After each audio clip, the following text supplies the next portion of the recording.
నమస్తే, welcome to BCN news. నా పేరు మానస. ముందుగా ముఖ్యాంశాలు. అంబేద్కర్ స్ఫూర్తితోనే రాజకీయాల్లోకి వచ్చానన్న నిమ్మల. చింతపర్రు గ్రామంలో అంబేద్కర్ విగ్రహ స్లాబ్ నిర్మాణ పనుల్లో పాల్గొని శ్రమదానం చేసిన మంత్రి. గోవుల మరణాలు ముమ్మాటికి వాస్తవమన్న టీటీడీ మాజీ చైర్మన్ భూమన కరుణాకర్ రెడ్డి. టీటీడీలో గోవుల మృతిపై ఎటువంటి విచారణకైనా సిద్ధమని వెల్లడి.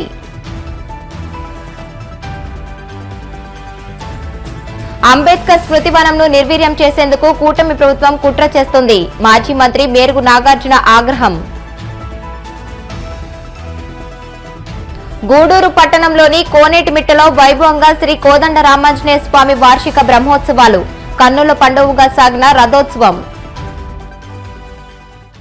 రాజ్యాంగ నిర్మాత డాక్టర్ బిఆర్ అంబేద్కర్ స్ఫూర్తితోనే రాజకీయాల్లోకి వచ్చానని జలవనరుల శాఖ మంత్రి నిమ్మల రామానాయుడు అన్నారు. పశ్చిమ గోదావరి జిల్లా పాలకొల్లు మండలం చింతపర్రు అరుంధతిపేటలో సోమవారం జరిగిన అంబేద్కర్ జయంతి వేడుకల్లో ఆయన పాల్గొన్నారు. అనంతరం అక్కడ జరుగుతున్న అంబేద్కర్ విగ్రహ స్లాబ్ నిర్మాణ పనుల్లో పాల్గొని శ్రమదానం చేశారు.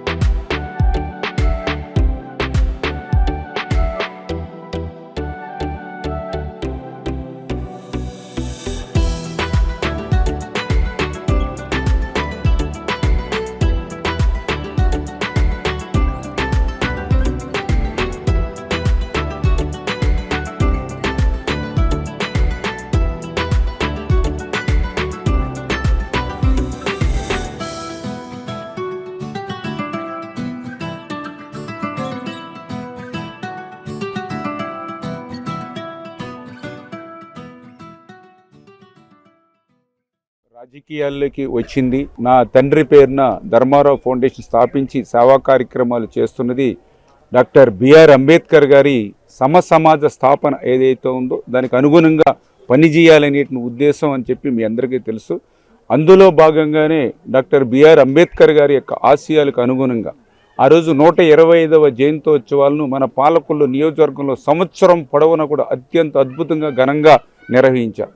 అదేవిధంగా డాక్టర్ బిఆర్ అంబేద్కర్ గారి భవన్ని మన పాలకొల్లులో అత్యంత ఆధునిక సౌకర్యాలతో 3 కోట్ల రూపాయలతోటి అపురూపంగా నిర్మించినటువంటి పరిస్థితి కూడా మీ అందరికీ తెలుసు. మరి అటు ప్రభుత్వం నుంచి కొంత మేర నిధులు, లేదంటే మా యొక్క ధర్మారావు ఫౌండేషన్ ద్వారా నా వ్యక్తిగతమైన నిధులతో కూడా పెట్టుకుని మరి ఖచ్చితంగా ఆ అంబేద్కర్ గారి ఆ యొక్క బాబు జగజ్జీవన్ రావు గారి యొక్క విగ్రహాలకి అంటే వాళ్ళ యొక్క స్ఫూర్తిని భావితరాలకు అందించేటువంటి విధంగా మరి ఆ కార్యక్రమాలను చేయడమే కాదు, ఆ యొక్క శ్రమదానంలో కూడా అంటే నిర్మాణ పనుల్లో కూడా శ్రమదానం చేస్తూ ఒక సంతృప్తి, ఒక తృప్తి. ఇప్పుడు ఈరోజు కూడా మరి ఏదైతే చింతపర్రు గ్రామము అరుంధతిపేటలో ఇప్పుడే అంబేద్కర్ గారి విగ్రహాన్ని చూస్తూ ఉన్నాం. మరి సంవత్సరాల తరబడి అట్లా ఎండకు వానకు తడుస్తూ ఉన్నటువంటి పరిస్థితి.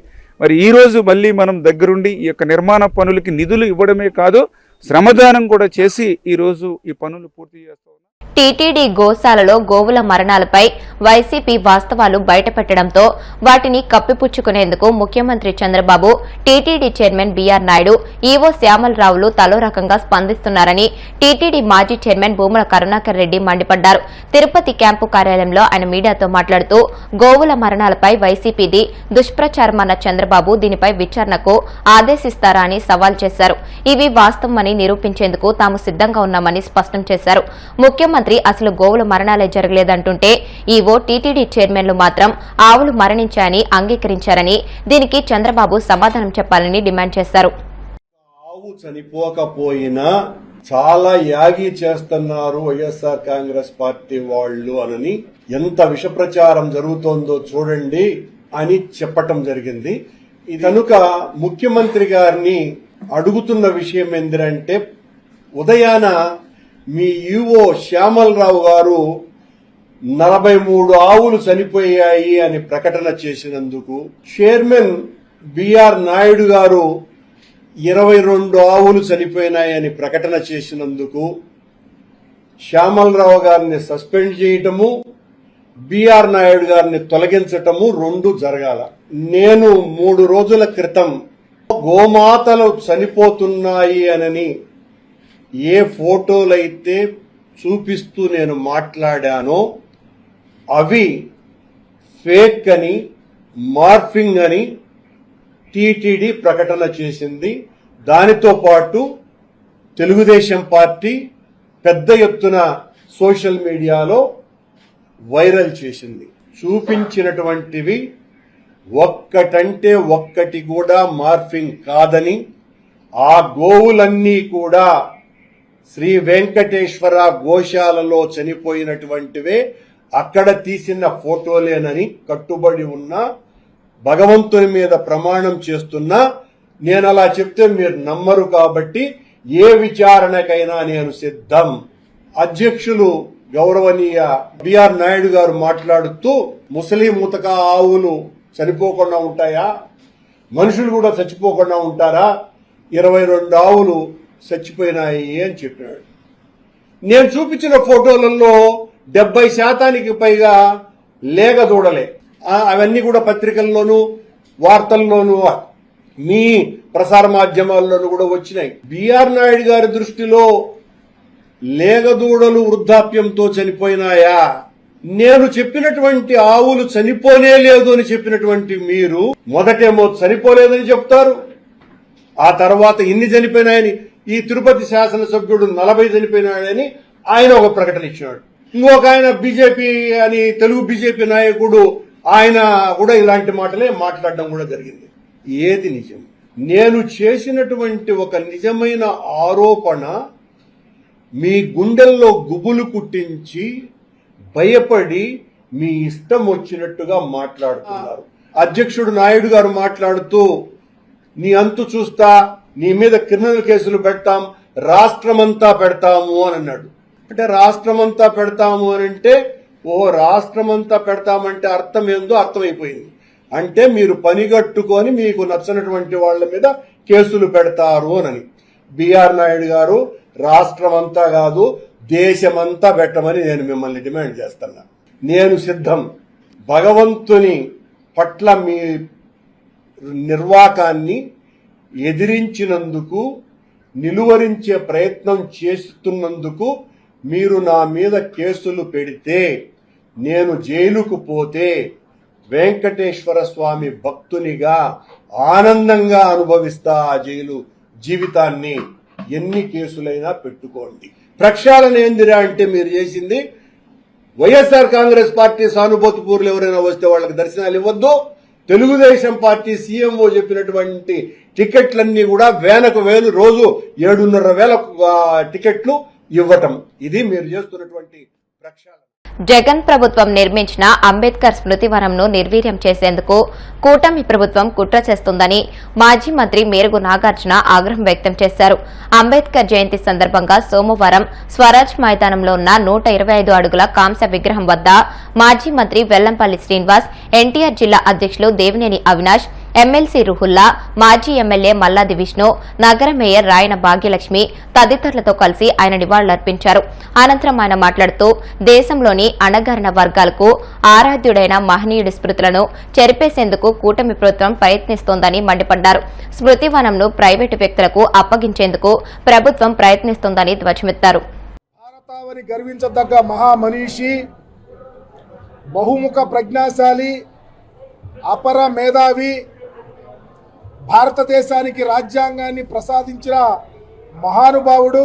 ఈ దేశం సువిశాలంగా ఉండాలని, అస్పృశ్యత, అంటరానితనం ఉండకూడదని, అందరూ సమానంగా ఉండాలని, మన దేశ రాజ్యాంగాన్ని ప్రపంచ దేశాలు కూడా ఈరోజు చాలా ఉన్నతంగా చూసే విధంగా భారతదేశానికి రాజ్యాంగాన్ని ప్రసాదించిన మహానుభావుడైనటువంటి అంబేద్కర్ గారి యొక్క పుట్టినరోజు. చాలా ఆనందం. ప్రపంచవ్యాప్తంగా ఉన్నటువంటి అంబేద్కర్ ఆలోచన పరులు, మేధావులు, విజ్ఞులు అందరూ ఈరోజు అంబేద్కర్ గారి జన్మదినాన్ని పురస్కరించుకుని అనేక వేడుకలు చేసుకుంటా ఉన్న తరుణం. పర్టికులర్గా ఆంధ్రప్రదేశ్లో బాబాసాహెబ్ ఆలోచన విధానం విరాజిల్లాలని, అంబేద్కర్ గారి యొక్క ఆలోచన ఈ దేశానికే శరణ్యమని ఆలోచించినటువంటి రాజకీయ నాయకులను చాలా మంది చూశాం. వారందరిలో అతి ముఖ్యమైనటువంటి వ్యక్తి, రాజ్యాంగ విలువలను కాపాడిన వ్యక్తి, అంబేద్కర్ ఆలోచన విధానంలో పరిపాలన చేసిన వ్యక్తి మాజీ ముఖ్యమంత్రి వర్యులు జగన్మోహన్ రెడ్డి గారు. జగన్మోహన్ రెడ్డి గారి పరిపాలన అంబేద్కర్ ఆలోచన విధానానికి ముడిపడి ఉంది అని చెప్పడానికి గర్విస్తా ఉన్నాం. అంబేద్కర్ గారు కోరుకున్నది చదువు, ఆరోగ్యం, సమాజంలో అందరూ కలిసి ఉండాలని, వారి స్థితిగతులు మెరుగుపడాలని, ఉన్నత శిఖరాలకు వెళ్ళాలని ప్రతి పౌరుడు ఆలోచిస్తే ఆ ఆలోచన ప్రకారమే జగన్మోహన్ రెడ్డి గారు పరిపాలన చేశాడు. సమాజంలో చదువే ప్రామాణికం, అసమానతలు పోవాలంటే చదువు కావాలని కోరిన అంబేద్కర్ యొక్క ఆలోచన విధానాన్ని భుజాన వేసుకుని జగన్మోహన్ రెడ్డి గారు చదువుకు ప్రయారిటీ ఇచ్చి ఈ దేశంలో ఏ రాష్ట్రంలో చేయని విధంగా చదువులమ్మ తల్లిని ఆంధ్రప్రదేశ్లో ఓరలాడించి ఈ పేద బడుగు బలహీన వర్గాలు, ఉన్నత కులాల్లో పేదవారు, చదువుకు దూరంగా ఉన్న వాళ్ళందరూ ఉన్నత శిఖరాలకు వెళ్ళి ఇంగ్లీష్ చదవాలని ఇంగ్లీష్ మీడియంలో ప్రవేశపెట్టి ఈ రాష్ట్రంలో ఒక చరిత్ర సృష్టించారు. అలాగే ఆరోగ్యానికి సంబంధించి ఏ పేదవాడైనా ఎవరి మీద ఆధారపడకుండా డైరెక్ట్గా ఏ హాస్పిటల్కైనా వెళ్ళి కార్పొరేట్ హాస్పిటల్లో చూపించే విధంగా గొప్ప పరిపాలన అందించారు. సామాజికంగా గుండె మీద చేసుకుని ధైర్యంగా బ్రతకడానికి అవకాశం కలిగే విధంగా పరిపాలన చేసి జగన్మోహన్ రెడ్డి గారు తానుకు తానై అంబేద్కర్ వారసుడిగా భుజాన వేసుకొని పనిచేశాడు. అదేవిధంగా రాష్ట్రంలో ఎక్కడ అసమానతలు లేవు, ఎక్కడ చిన్న చిన్న అంటువడిస్తే తప్ప ఎక్కడ చిన్న పొరపచ్చాలు కూడా లేకుండా పరిపాలన చేసిన ముఖ్యమంత్రి, ఏకైక ముఖ్యమంత్రి జగన్మోహన్ రెడ్డి గారు. ఆ కోణంలోనే ఆయన యొక్క గొప్ప ఆలోచన, ఎవరికి పుట్టినటువంటి ఆలోచన, ఎవరికి తోచినటువంటి ఆలోచన. ఆంధ్రప్రదేశ్లో విజయవాడ నడిబొడ్డున 125 అడుగుల విగ్రహాన్ని 450 కోట్ల రూపాయలు వెచ్చించి 81 అడుగుల పెడస్టల్లో 125 అడుగుల విగ్రహాన్ని ఏర్పాటు చేసి భారతానికి అందించినటువంటి మహనీయుడు జగన్మోహన్ రెడ్డి గారు. అంబేద్కర్ ఆలోచన విధానం భావితరాల భవిష్యత్తుకు ఉపయోగపడాలని గొప్ప ఆలోచనతో ఈ యొక్క అంబేద్కర్ విగ్రహాన్ని, ఈ శిలారూపాన్ని, ఈ యొక్క బ్రహ్మాండం వంటి విజయవాడ నడిపట్టిన ఈ గొప్ప ప్లేస్ ఇచ్చి అంబేద్కర్ గారిని గౌరవించుకుంటే ఈరోజు చాలా బాధపడతా ఉన్నాం. ఎందుకంటే రాష్ట్ర ప్రభుత్వం అంబేద్కర్ గారిని తాకట్టు పెట్టింది. అంబేద్కర్ గారిని అమ్మి వ్యాపారం చేయాలని చూస్తా ఉంది. నేను అడుగుతా ఉన్నా చంద్రబాబు నాయుడు గారిని, అయ్యా మీరు ముఖ్యమంత్రిగా ఉన్నప్పుడు మీకు ఆలోచన రాలా? అంబేద్కర్ గారి విగ్రహం పెట్టాలని పెట్టలా? మీ ఆలోచన దళితుల్లో ఎవరైనా పుట్టాలని కోరుకుంటారని ఆలోచనతోనే పనిచేశారు. చివరికి ఈ ప్రాంతాన్ని ఆనాడు లూలు కంపెనీకి అమ్మటానికి ట్రై చేశారు. కానీ జగన్మోహన్ రెడ్డి గారు అలా ఆలోచించలా. అంబేద్కర్ గారు భావితరాలకు భవిష్యత్ ఊపిగా ఉండాలని, ప్రపంచంలో ఎవరైనా ఎక్కడి నుంచైనా వచ్చి ఈ బాబాసాహెబ్ ఆలోచన విధానం చూసి భావితరాలు బ్రహ్మాండంగా బ్రతకడానికి అవకాశం కల్పించే విధంగా చేస్తే ఈ రోజు నువ్వు ఉండేది ఎక్కడ, ఎంత దూరం? అంబేద్కర్ గారి స్టాచ్యూ ఎక్కడ?